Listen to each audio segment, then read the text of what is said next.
సుమన్ టీవీలో మీ personal and business promotions కోసం కింది నెంబర్కి కాంటాక్ట్ చేయండి. అసెంబ్లీలో పవన్ కళ్యాణ్ గారు మాట్లాడారు. అంటే ఇసుక దోపిడీ ఏం జరిగినా గానీ దానికి కట్టుబడి ఉన్నాం, నా వ్యక్తి అనగా నేను శ్రమించేదే లేదని చెప్పారు. దీన్ని ఎలా ఇస్తారు? పవన్ కళ్యాణ్ గారు ఎట్లా చెప్పినారు అది కూడా కరెక్టే అండి.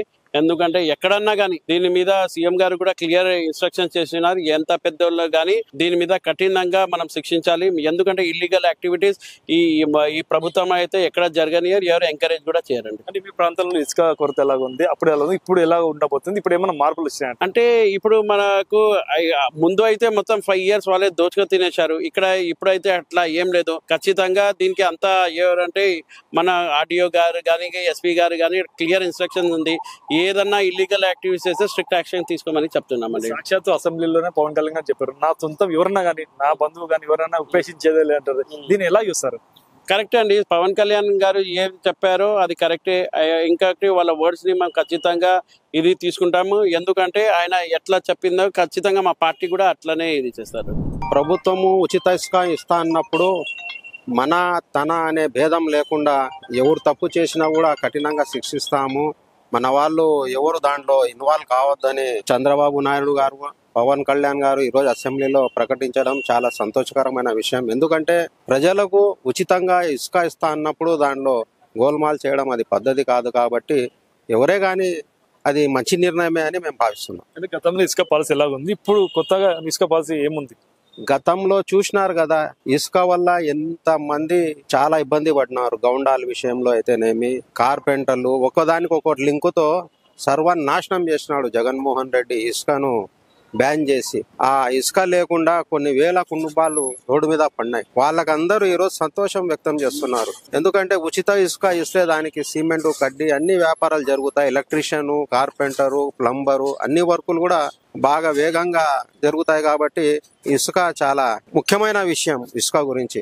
కాబట్టి మన పవన్ కళ్యాణ్ గారు ఈరోజు అసెంబ్లీలో మాట్లాడడం చాలా సంతోషకరమైన విషయం. దానికి ప్రజలు కూడా అందరూ సంపూర్ణ మద్దతు ఇస్తున్నారు, హర్షం వ్యక్తం చేస్తున్నారు. గతంలో 5 సంవత్సరాలు వైసీపీ నాయకులు చేతిలో ప్రజలందరూ చాలా నష్టపోయినారు. ఒక లారీ ఇసుక వచ్చేసి 60,000 70,000 బ్లాక్ మార్కెట్ అమ్మినారు. ప్రజలు ఇబ్బంది పడే ఏ పనైనా చంద్రబాబు నాయుడు గారు అయితేనేమి, లోకేష్ గారు అయితేనేమి, పవన్ కళ్యాణ్ గారు అయితే ఫస్ట్ నుంచి కూడా వ్యతిరేకమే. అది ఈ రోజు అసెంబ్లీలో ఆయన వ్యాఖ్యానించడం అది మంచి శుభపరిణామం. ప్రజలకు కూడా ఒక భద్రత అనేది, ఇసుక అనేది మనకు తక్కువ ధరలో ఇప్పించేందుకు ప్రభుత్వం ముందు ఉంది.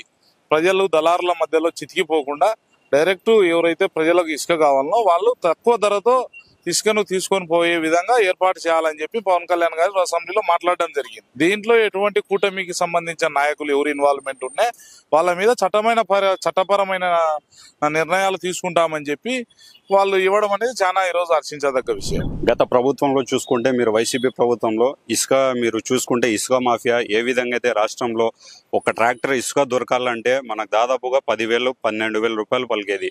అదే ఈరోజు అప్పుడు ప్రజలు అంత పీడితులే అందరూ కూడా ఈరోజు వన్ సైడ్ గా మన తెలుగుదేశం పార్టీ లేకుంటే కూటమి ప్రభుత్వానికి ఈ వన్ సైడ్ మనకు ఓటింగ్ ద్వారా మన ప్రజలు రాష్ట్రంలో ఎన్నుకున్నారంటే ఇవన్నీ బాధలు ఆ రోజు ప్రజలు పడినారు. కాబట్టి అవన్నీ గ్రహించే రాబోయే రోజుల్లో మనకు ప్రజలకు ఎటువంటి మనము ఇబ్బంది కలిగే విషయాలు కానీ, ఇబ్బంది పడే పనులు కానీ ఏది మన ప్రభుత్వం తరపు నుంచి మచ్చరాకుండా ఇలా చేయాలని చెప్పి ఆయన ఈరోజు మాట్లాడిన అసెంబ్లీలో ప్రతి ఒక్క మాట కూడా మేము తప్పకుండా హర్షిస్తా ఉన్నాం. ప్రజలందరూ కూడా దాన్ని హర్షిస్తారు. కాబట్టి ఆయన మాటకు ఇది ఆయన గత ప్రభుత్వంలో దృష్టిలో పెట్టుకొని ఈ మన తెలుగుదేశం ప్రభుత్వం లేకుంటే కూటమి ప్రభుత్వంలో ఇటువంటివి ఎక్కడ జరగకుండా, ప్రభుత్వానికి బ్యాడ్ నేమ్ రాకుండా అందరూ కూడా నాయకులు నడుచుకోవాలని చెప్పి మన ఎవరైతే అధ్యక్షులు వారు చంద్రబాబు నాయుడు గారు, అలాగే డిప్యూటీ సీఎం పవన్ కళ్యాణ్ గారు వీళ్ళందరూ కూడా మనకి ఇది చెప్పడం జరిగింది.